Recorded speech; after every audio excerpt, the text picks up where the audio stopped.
I'm originally from the Bay Area, guys. I live in Vegas now. Bay Area is very expensive.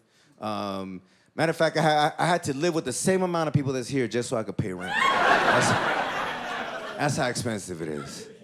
And I still do a lot of shows out there. I love San Francisco. I just did a comedy show out there at this place that said there used to be a gay club. At least that's what the guy sitting on my lap told me. And,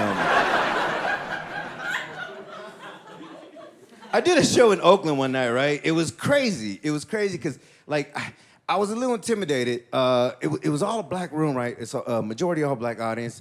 And that's not why I was intimidated. But before I go up, the host brings me up and he was like, hey, guys, you guys ready for your next comedian? He's the only Mexican we have on stage. So make some noise for this beaner. Everybody's like, beaner, beaner. And I grabbed the mic and I was like, hey guys, listen, they call us Mexicans beaners because we eat a lot of beans. But I tried cooking black beans once and I had trouble getting them in the water.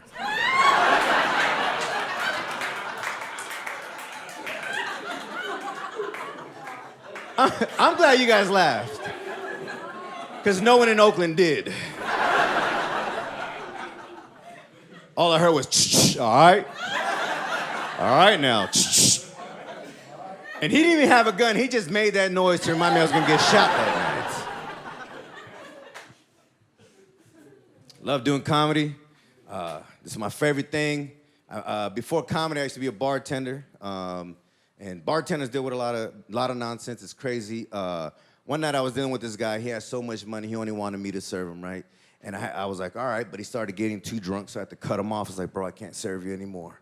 And he was like, that's cool. He starts tapping all his buddies around him. He's all bragging about me, right? He's like, yo, this is my favorite bartender. It's awesome, right? He's been getting me drunk, blah, blah, blah. And then he tried to be funny. And he was like, yo, this bartender's mom topped me off. I was like, what?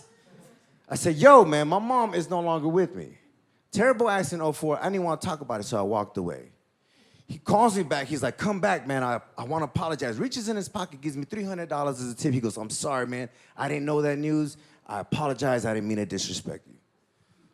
Then I walked away, and I was like, I can't wait to call my mom and tell her about this shit.